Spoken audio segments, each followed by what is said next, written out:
Life is going to life. There is no way of getting around it. There's no escaping it. And God knows that I have been through my fair share of valleys and heartaches.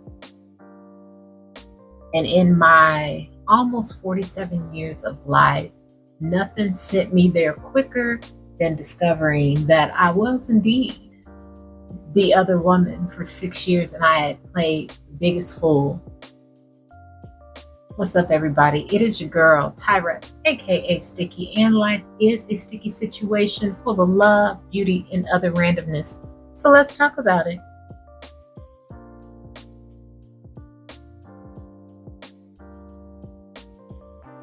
As I've went through the different valleys in my life, one thing that I've learned is the difference between being happy and being full of joy or having hope.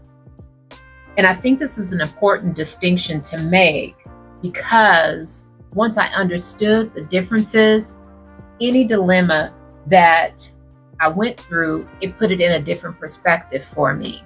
So let's define happiness. Happiness is defined as the state of being happy or a state of well-being and contentment. So you feel happy when you're successful, when you feel safe, when you're in love, things like that. It's based upon the circumstances that are going on in your life. You feel happiness. However, happiness is very fleeting. As I stated, it's dependent upon the circumstances. So you take away those moments, you take away that love, you take away that feeling of safety, then happiness dissipates. Whereas joy is defined as a feeling of great happiness and contentment. But let's go a little bit deeper on this. Joy is a life-altering feeling, and it's limitless. It's not based upon what's going on in your life. It just is. Joy is also a choice. It is not some extreme level of happiness. It just is what it is. In its truest form, joy has the ability to turn difficult events into blessings and heartache into gratitude. So in a nutshell, joy is an inner feeling, an inner knowingness that is not determined by outside forces. Therefore, it's more permanent and steadfast. On one of my previous videos, where I was confessing my sordid details of finding out that I was the other woman, I had the pleasure of having a conversation with a new subscriber, and I'll post the comment up here. And he asked the question, well, how do you feel now? And I told him I feel great. And what I want to do is share some tips with you guys on how I'm able to, or how I was able to come out of that situation feeling as good as I do now, and how I'm able to maintain it. So I'm going to share with you 4 tips on how I was able to find joy and also to maintain it. So forgive me ahead of time. I do have notes that I'm going to be looking at because I didn't want to forget anything. So if my eyes are not looking at the camera, just know what I'm doing. Tip number 1, and these are in no particular order per se. The first one is prioritizing rest. In the beginning stages of my 2020 walk through the valley, sleeping was no problem for me because I was depressed. There's no way around it. But there's a huge difference between sleeping and true rest. So prioritizing rest, not necessarily sleeping, is a way to find and maintain joy for me, because it helps my mind, primarily my amygdala, which is my fight or flight senses in the brain, to slow down and to reset. So even if I don't nap, just taking a few minutes to sit and do nothing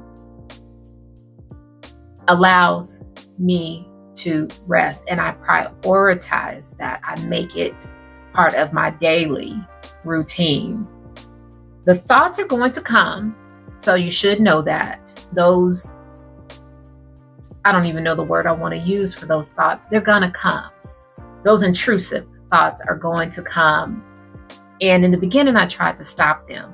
I don't recommend that you stop them. Let them come. The difference is that what you want to learn is not to analyze them or judge them. Just let them pass the screen of your mind like movie credits without judging them. Tip number 2, diet and exercise. Yeah, I know.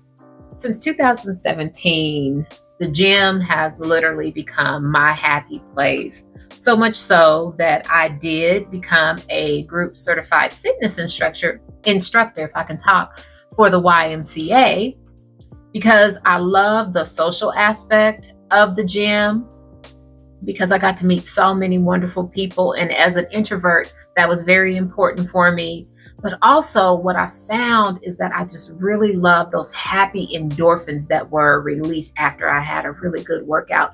So it was a natural, joyful feeling that I received after working out and being good to my body. By focusing on my diet, it became yet another way that I was able to find and maintain joy. There's a lot to be said about the saying that we are what we eat, because I found that by fueling my body with healthy whole foods, I not only felt better, but it brought me joy in knowing that I was honoring the temple that has been gifted to me by the Creator. Tip number 3, keeping everyone on a strict need-to-know basis.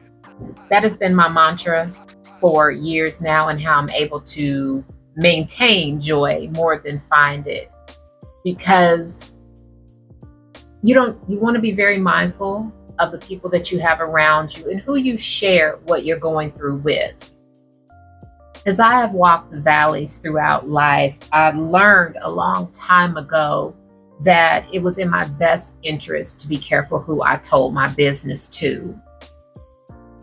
And that it was very important that I didn't tell them too much. Because so many times when I have shared parts of what I may be dealing with, I found that a lot of times people not only project their own fears on you or judgments, they also just don't know how to listen. And they would oftentimes then use what I'm going through or what I've shared with them against me later. On top of that, sadly, I discovered that not everybody is rooting for you. Not everybody wants you to be better or to get through it, because misery does love company. So instead of talking to others, how I'm able to maintain that joy is I journal and get my thoughts out that way. But if you do have someone in your life that you trust, that you can share things with, by all means, do so.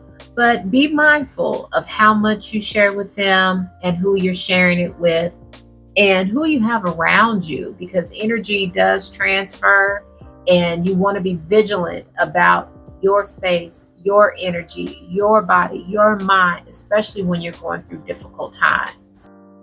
My final tip, and I believe this would be number 4, but as I stated, these are in no particular order, and this is probably the most important one for me, is my spiritual life and having a sense of gratitude. When my children were little, I taught them on how to gauge their feelings. I would ask them what percentage they were at. And, they would tell me, hey, I'm at 60% or whatever. And it was just a way for us all to share how we were feeling, if we were feeling low or if we were feeling good.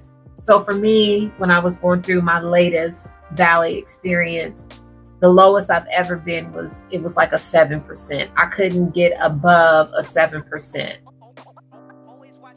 So it was within being in that 7% that I had to tap in to something to be grateful for, anything to be grateful for. And I remember all I had was crushed ice. I love crushed ice. Everybody that knows me knows I love crushed ice. And for weeks, I focused on the fact that I had crushed ice and I was grateful for it. I journaled it over and over again of how grateful I was for this crushed ice.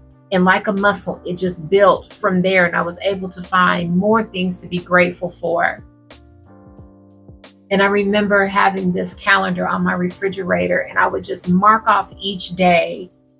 And I kept telling myself, and I could hear spirit telling me, like, if we just make it through this one day, we don't have to go any further. Just make it through this one day. And I was so grateful to be able to mark off each day on that calendar that I made it.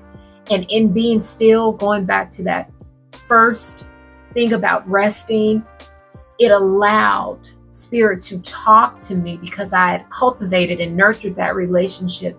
It allowed spirit to tell me that everything was gonna be okay, that this too would work out for your good and you will get past it, and we're gonna use even this for your good.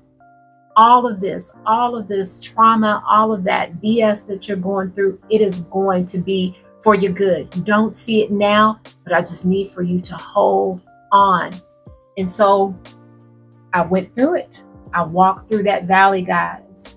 It wasn't easy. It never is. But I can say that I was able to find joy, and I've been able to maintain it no matter what I'm going through. Beautiful people, I am Tyra, aka Sticky, and life is a sticky situation. Sending you all blessings and love wherever you are, and I will see you all next week, Tuesday, 4 p.m. Central Standard Time. It may be a little bit late, but I will see you all next week. Until then, bye-bye.